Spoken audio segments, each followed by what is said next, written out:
మగ చూపాను అన్నాడు. ఒరే నువ్వు ఏదో చేయించుకొస్తావు అనుకుంటే పేరు ప్రకాశం కొట్టి చిన్నపిల్లలు కొట్టి వాళ్ళు సరుకులు వస్తారంటే నేను వాళ్ళతో మాట్లాడాలి అని వాళ్లకు జరిగిన నాయన మీకు జరిగిన శ్రమని కట్టిస్తా, ఎంత డబ్బులు ఖర్చు వైద్యులు పిలిపించి ఆ పిల్లవాళ్ళంతా బాగు చేయండి అని చెప్పినాడు ఆ డబ్బులు. అలాగే పిల్లవాళ్ళకంత శుభ్రం వాళ్ళ కథ ఉన్ని. అప్పుడు రాముడు కుమారరాముడు ఆ తండ్రి ఇంకా చీపోరా అన్నాడు కదా. రాముడికి చిన్నతనమై ఆ కుమారరాముడు ఏ విధంగా వస్తున్నాడు ఆ తల్లిమాలకు.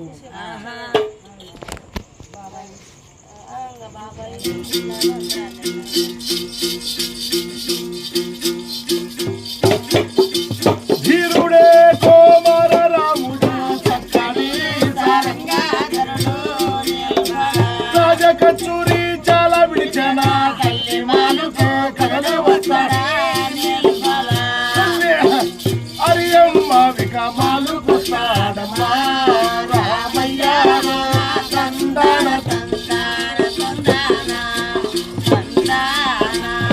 అరియమ్మ మాలకు వచ్చాడు ఆ కుమారరాముడు. అప్పుడు ఆ అరియమ్మ మాలకు వచ్చి ఆ రామయ్య ఏమమ్మా కొడుకు వచ్చే చూసిందా అమ్మ. వీళ్ళ ఆ కొడుకు వచ్చే కాలు మంచిగా ఇచ్చింది, కాలు చెక్క శుభ్రపరుచుకొని ఆ రాముడు ఏమైనా భోజనం చేస్తావా రామా కూర్చుంటానా అంటే ఆకలి కాలేదమ్మన్నా. ఎందుకంటే తండ్రి మాటలు మనసులున్నాయి కదా రాముడికి.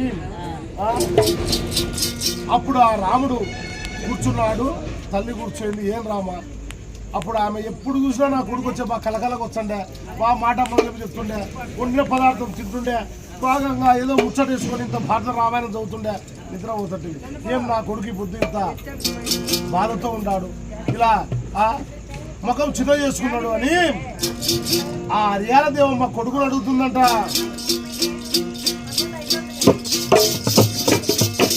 రామావో రామా చక్కని ఓ రామా సారంగధనుడా ఎందుకు నీవు చిన్నబోయినావు ఓరా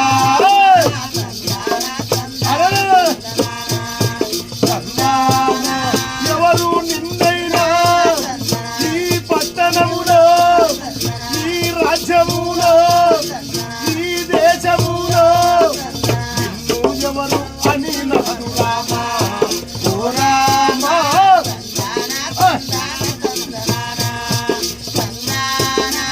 అది ఆ కొడుకును అడిగింది.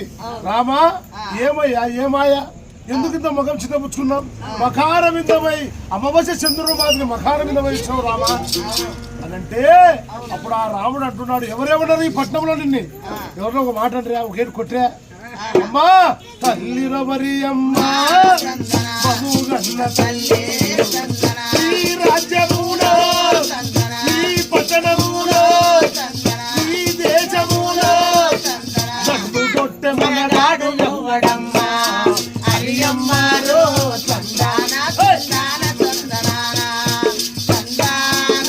తల్లి రవరి అమ్మా నా కన్న తల్లి కంపిలి మహారాజు నిండు సభలోనా రాజకచూరిలో అన్నరాని ముఖమాలు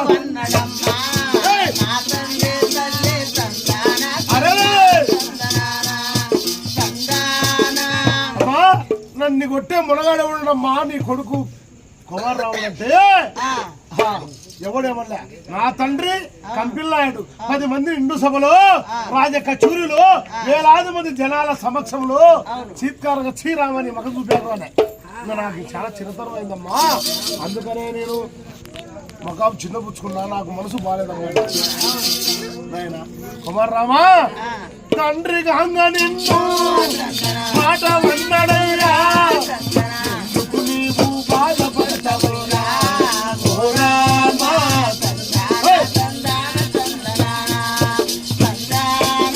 కన్న తండ్రి వైతే ఒక చెంప దెబ్బగొండు 10 మందిలో పూల నడినాడు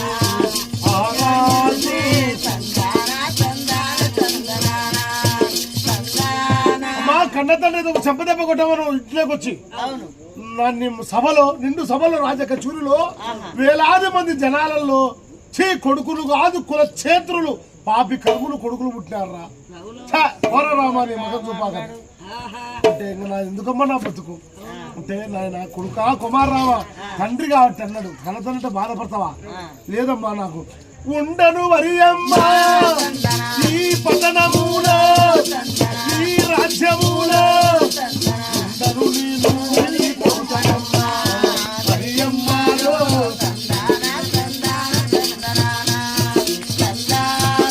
పరాదేశములో పరారాజ్యమైన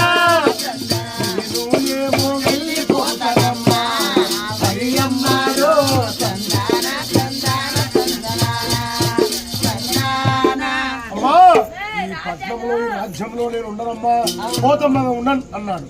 అంటే అప్పుడు తల్లి చూసి నాయన కుమారరామ మీరు అయినప్పుడు చెప్తుందమ్మా మీరు వినండి కొద్దిగా అరసకుండా ఉంటుంది సార్ కట్ చెప్పేటప్పుడు నాకు అర్చనకు ఇష్టం పెట్టదు శివులలో అమ్మా అని అప్పుడు ఆ రాముడు అమ్మా ఈ రాజ్యం ఈ పట్టణంలో ఉన్నారు ఎవరు కూడా ఇది మంచి చెడ్డని చెప్పేవాళ్ళు కూడా లేరు కాబట్టి ఉండనమ్మా అన్నాడు. నాయన కుమారరావు ఎక్కడికైనానే వెళ్ళిపోతావైనా ఎన్నో నోములు నోటి కంటి కొడుకా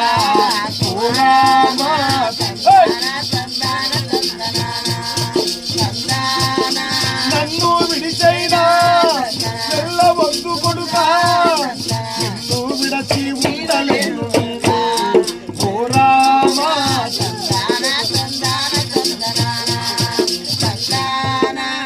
అమ్మా కొడుకా ఎన్నో నోములు రోజు కట్టే కొడుకా ఎవరో నన్ను పోతుంటావు అని నిలిచిపెట్టి అని తల్లి బాధపడుతూ ఏడుస్తుంటే ఇంకా వద్దని సరే ఎక్కడ ఓన్లేమ్మా అని అన్నాడు కుమారరాముడు.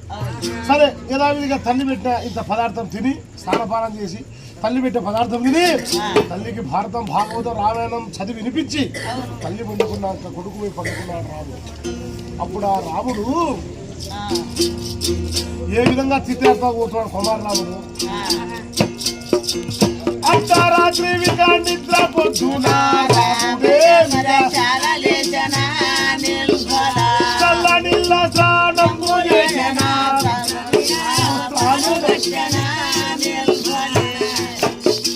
నిలుగుతాము ఇక చొక్కలేనా పదులు గుర్తులా గురిగి దొరికేనా రాములా మొలతాడు వేచనా మాందోని విజచాల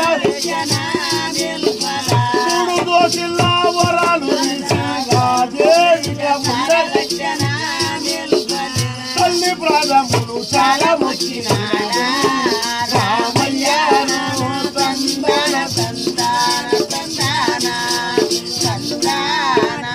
తల్లి లేచినాడు ప్రాణపానం చేసి ప్రధానమైన వస్తువులు కట్టుకొని 3 దోషుల వరాలు ఆ మాంసోసాల ముళ్ళ కట్టుకున్నాడు.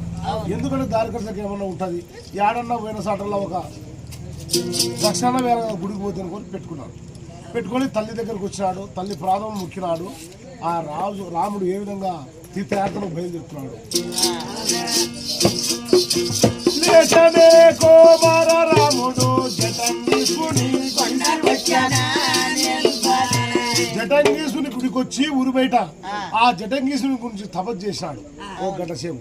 అప్పుడు ఆ పరమేశ్వరు ప్రత్యక్షం ఏమయ్యా రామా కుమారరామ ఏం నన్ను పిలిచిన కారణం ఏమి నాయన అంటే స్వామి నేను తీర్థయాత్రలకు పోతుండా చిన్న పిల్లలు కొట్టినా కదా నేను బడికి పోయే పిల్లలు పసలు కాసే పిల్లల్ని ఏమి ఎచ్చులు బుద్ధి పిల్లవాళ్ళని కొట్టినా కాబట్టి ఆ పాపం నాకు వచ్చే ఆ పాపంతో నేను తీర్థయాత్రలకు పోతుండా. ఆ తీర్థయాత్రలలో 6 మాసాలు 6 నెలలు నాకు దప్పిక ఆకలి నిద్ర నాకు కన్ను నయకూడదు కాళ్ళు నయకూడదు నాకు ఏమి లేకుండా వరమే స్వామి అని చెప్పినాడు ఆ కుమారరాముడు.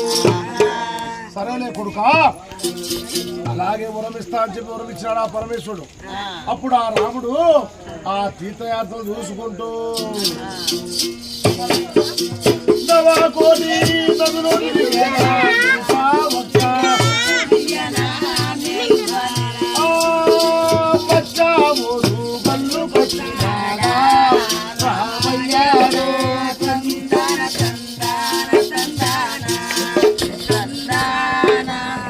ఇలా రాముడు హంపి రూపాక్షి లేపాక్షి ఇలా చూసుకుంటూ మొత్తం 101 నదులు, 101 క్షేత్రాలు, పుణ్యక్షేత్రాలు.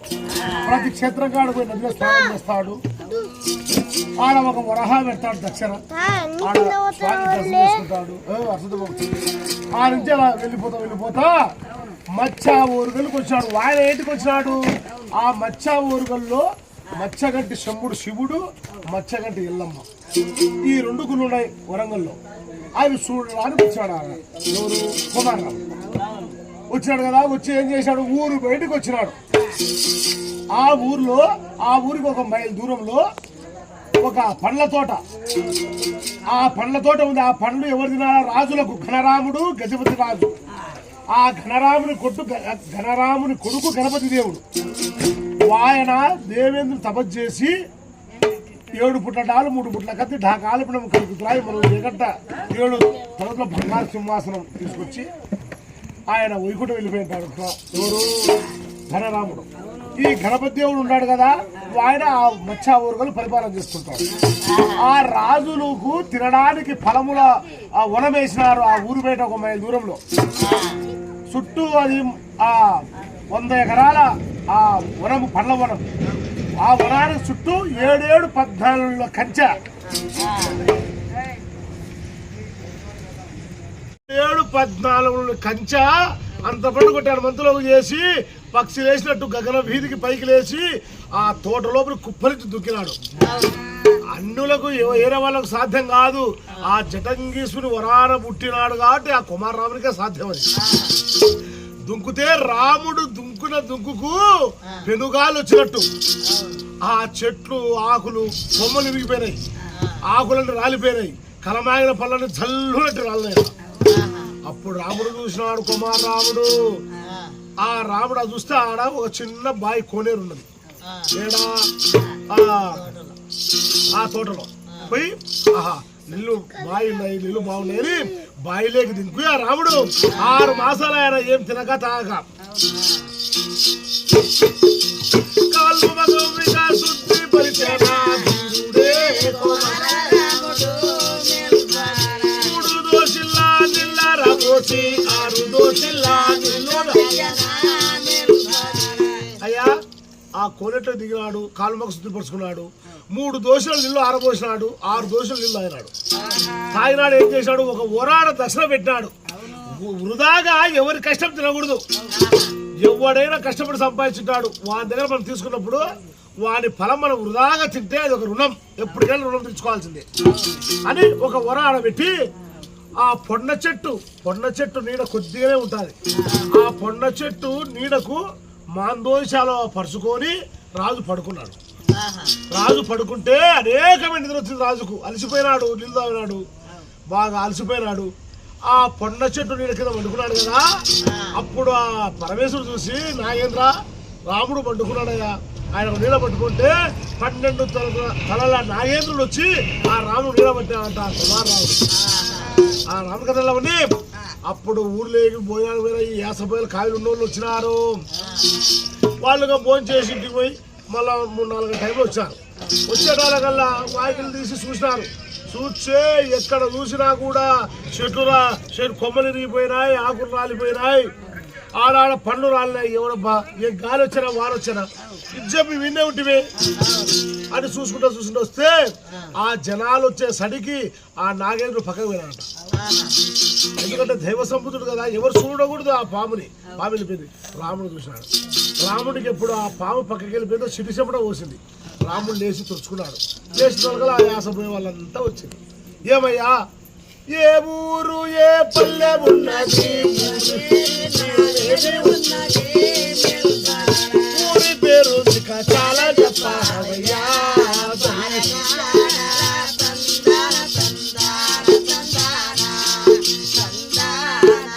అయ్యా నీ ఊరి పేరు చెప్పమని చెప్పి అడిగినారు. ఆ పాలగాళ్ళు కూకుడారంతా. అంటే ఎట్ట వస్తేవి వేసిన వాకి వేసినట్టే ఉంది, పట్టంత బీగాలు ఉన్నాయి, ఎట్ట లోపలికి వస్తేవి ఎవరు ఏ ఊరు ఏ కథ అంటే, అయ్యా మాది ఆ పరవడి భాగాన కపిలపట్నం, వీర కంపిలపట్నం మాది. మా తండ్రి కంపిలనాయుడు. మాది కపిలపట్నమే. కానీ మా నాయన మేము కూడా పోయేలమే మీ లెక్క. మళ్ళా అయ్యా కుమారరామ నువ్వు కంపిలిపట్నం అంటున్నావు. కంపిలిపట్నం నుంచి హరియాల దేవమ్మ పుత్రుడు జటంగీసుడు వరాన పుట్టే రామయ్య వచ్చి ఈ మత్స్య ఊరుగలు నాశనం అయిపోవాలయ్యా, అలా శాసనం ఉంది. మళ్ళీ నువ్వేనా రామాయణం అంటే? ఓ నేను రామాయణ కాదులేమయ్యా. అయినా రామాయణ కాదు, అయినా ఎందుకు ఊరికనే ఎందుకు రాజ్యం నాశనం లేపుతాడు వచ్చినా కూడా? అదంతా కాదులే. మళ్ళీ ఈ ఊరి ఎట్టా ఈ ఊర్లు అంటే అయ్యా గణపతి దేవుని కొడుకు ఘనరాముడు. ఆ ఘనరాముడు దేవేంద్రుడు తపస్సు చేసి ఆ 7 పుట్ల కత్తి 3 పుట్ల డాలు డాకాలపడం 3 గంట కలుగుతున్నాయి. 7 తరగతుల బంగారు సింహాసనము ఆయన గెలుచుకొని వచ్చినాడు. ఆయన వైకుంఠం పోయినాడయ్యా, లేడు. తండ్రి పరిపాలన చేశాడు గణపతి దేవుడు. మళ్ళీ ఈ ఊళ్ళో రెక్కలస్వం ఉంది ఏంటనే? ఆ రెక్కలస్వం ఉంది. ఆ రెక్కలస్వం ఉంటే ఆ రెక్కలస్వము ఆ ఘనరాముడు ఉన్నప్పుడు ఆ ఊరి బయట సద్దలు రాగులు ఆర్కలు ఇలా పంట వేస్తుంటాం. చెరువులో పంట వేస్తుంటే ఆ ఎక్కడి నుంచో పైనుంచి ఆ రెక్కలస్వం వచ్చేది. ఆ పంట అంతా మేసిపోతుంది. ఆర్కలు కొర్రలు సద్దలు రాగులు చేలు మేసిపోతాము. ఎంత చేసినా కూడా ఎంత ఏ ప్రయత్నం చేసినా అవి రావడం మానుకోలే. అట్టని ఒకసారి మా రాజు ఆ శేలల్లో రణభేర్లు తప్పెట్లు ఇలా రణభేర్లు కొట్టే మూత పెట్టినాడు. మూత పెట్టినాక ఆ రెక్కలస్వము ఆ మేత మేసే టైంలో అది గర్భవతి అయితే ఆ శబ్దానికి అది పైకి లేసే పోతా ఆ పిండం జారి పడిందయ్యా. ఆ పిండం జారి పెద్దదైంది. ఆ రెక్కలస్వం ఊరు బయట ఒక నేలమాల కొట్టుడు కట్టించి దాంతో పెట్టాడు. ఒక బ్యాగరవాణి దగ్గర రానిస్తుంది ఆ రెక్కలస్వం. దాన పెట్టడానికి కుర్తి పెట్టడానికి అంతే. ఇంకా రాని అదే రెక్కలస్వం ఉంది ఊర్లో అని అన్నాడు పాలగాళ్ళు. ఓహో అయ్యా ఇంత అడుగుతున్నావే, నువ్వు నిజంగా కుమారరామునివేనా అన్నారు. సరేలే అయితేవేలయ్యా, నేనేం కుమారరాముని అయితే కాకుంటే ఊరు నేను చేయలే అన్నాడు. సరే అని ఆ రాజు మా పాలగాలకు చెప్పి మళ్ళా రాజా వేసిన బిగాలు వేసినట్టే ఉన్నాయి ఈ కంచె 7-14 కంచె. మానవులు ఎవరు ఎక్కలేదు దిగలేదు. ఎలా ఎక్కినా ఒకసారి చూస్తాం మేము కూడా. ఇది ఒకసారి ఎగురు రాముడు లోపలికి ఎలా వెళ్ళాడు, బయటకు ఏ విధంగా ఎగురుతున్నాడు. ఫలారాను ఫలానే రామయ్య తనుగులోన మనగాడు సాపులోన వస్తాను ఎదికి పరమటి చేత 7 బడుగులు వచ్చానా 7 పరమటి చేత 7 బడుగులు వచ్చానా అడుగులోన బడుగేసి అడుగు మాపు చేసి తీరుడే రామయ్య అగ్రపరటి వచ్చానా హనుమంతులకు చేసి ఫలించి దూకా. తోటలో పెట్టి దుంకినాడు, తోట బయట కూడా అలా దుంకినాడు. అప్పుడు ఆ పాలగా చూసేయ్యా రామయ్య నువ్వు కుమారరావునివే, నీ చేత నువ్వు కాబట్టి అవుతుంది, వేరే వాళ్ళ చేత కాదు. రామ చూసుకో, పిల్లలు పసిపిల్లలు ముసలోళ్ళు ముతకోళ్ళు ఉన్నారు ఊర్లో, పేదలు ఉన్నారు చూడండి. సరే సర్లే అని వాళ్ళకు చెప్పి ఆ నుంచి ఆ కుమారరాముడు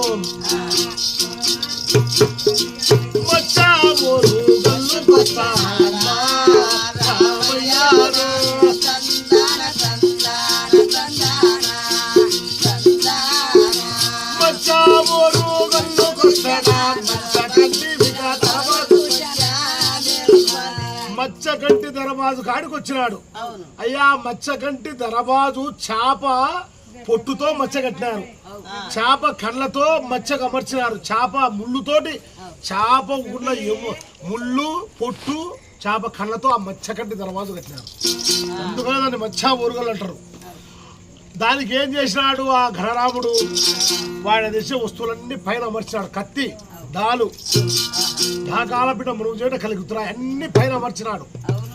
అవి సామాన్యులు ఎవరు ఒక రాముడు వస్తే ఎవ్వరు కూడా అవి తీయలేరు.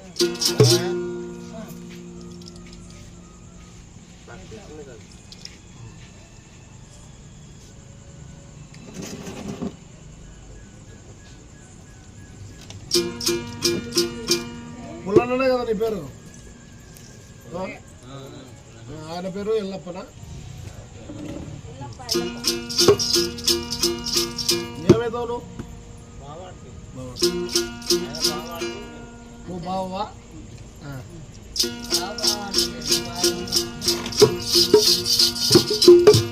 ఏమైనా ఎల్లప్ప నీ బావా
గట్టింటూ కూర్చొని భోంచేసి పొమ్మనెను.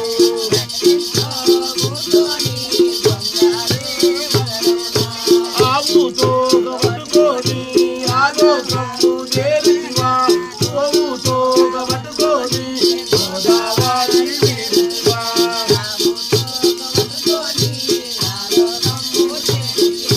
హరిమల్ల తోటల్లో హరిభజన చేసివా, గిరిమల్ల తోటల్లో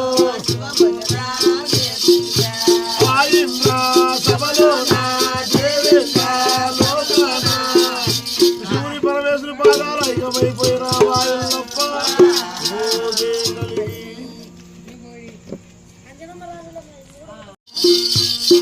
మీ వాయ బావైతడా బావర్దా?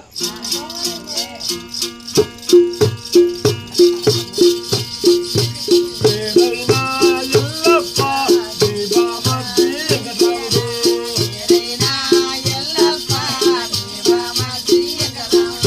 నీ పేరే ముగిడించనయ్యా.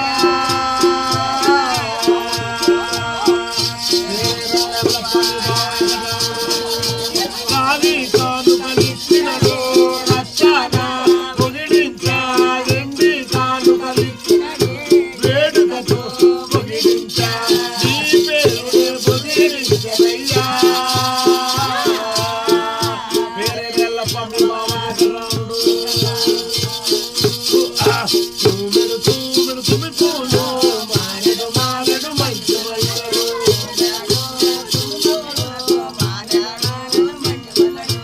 పండగలకు రావయ్యా, పబ్బాలకు రావయ్యా.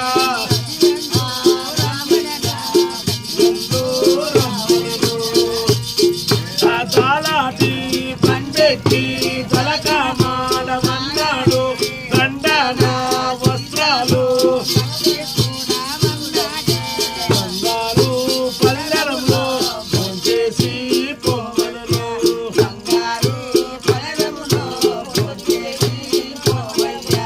ఇల్లిడిచి నువ్వోతే ఇల్లు చిన్న పోయినాది, దొడ్డిడిచి నువ్వోతే దొడ్డి చిన్న పోయినాది.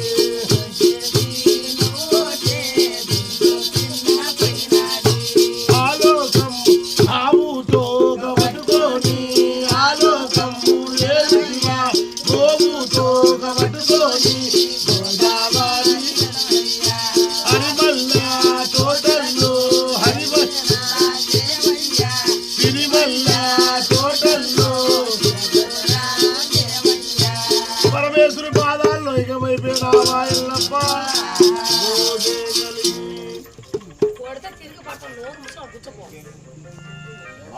బావ నీ పేరు రమణ.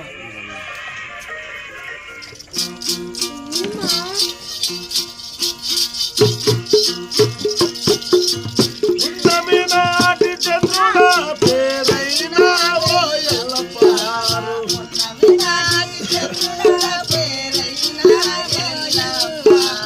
నీ బావ రమణైన నీ పేరే వదిలించ. నీ బామకి రమణయ్య నీ పేరు బామర్ది రమణైన నీ పేరే కాను కలిచ్చినడు రచ్చన పొగిడించ. వెండి కాను కలిచ్చినడు ఏడుకతో ఆయింద్ర సభలోన పది మంది సభలోన నీ పాటే వగిడించ. నీ పేరే వగిడించ.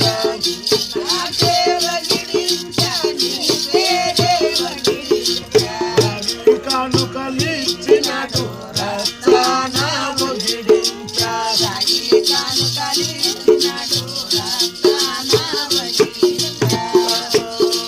గాలాటి బండెక్కి జలకమాలమన్నారు. దండాన వస్త్రాలు కట్టి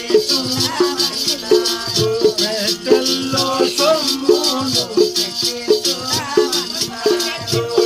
విడిచి నువ్వోతే ఇల్లు చిన్న పోయినా.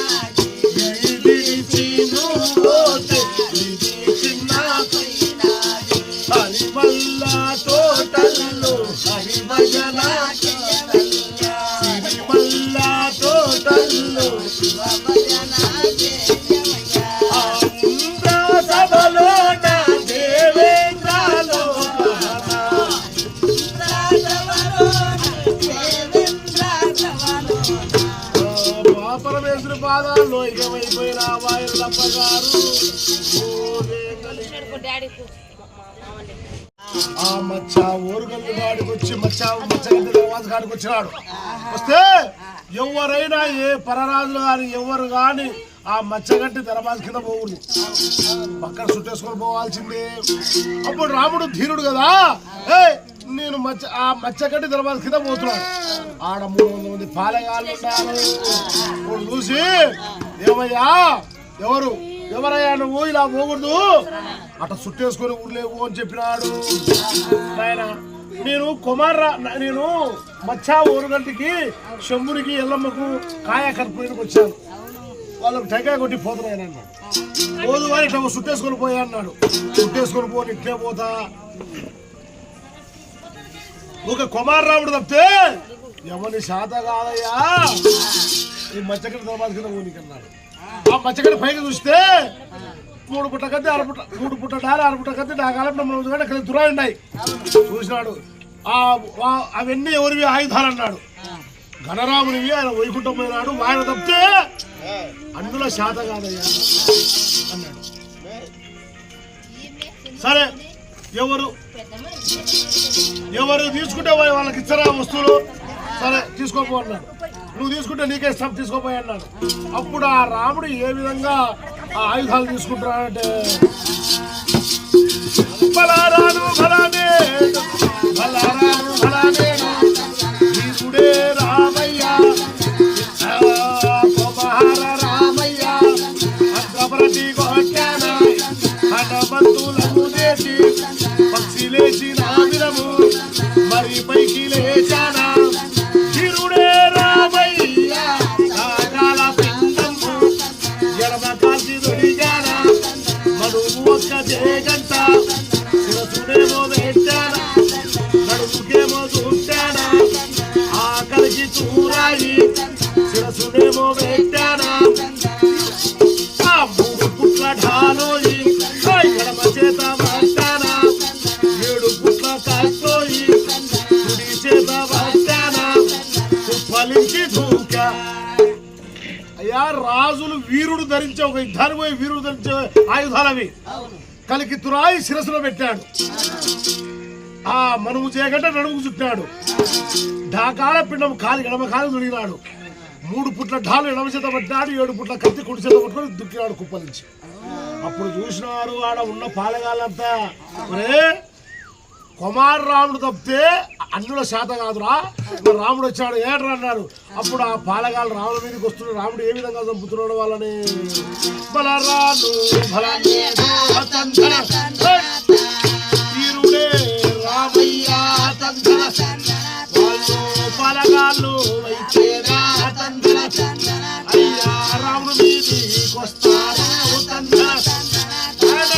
డాలుతోటి వైతేనా రాముడు ఎడో పక్క చలిపించా తండ్ర కుడి తట్టు ఉండేటోళ్ళ తండ్ర రాముడు కుడి తట్టు నరికానా తండ్ర రాముడు ఏటుకు వైతేనా తండ్ర రాముడు 10 తలలు నరికేనా తండ్ర. ఒక అరగంటకు అందరినీ ఆ 300 ఫలగాన్ని చంపేశాడు.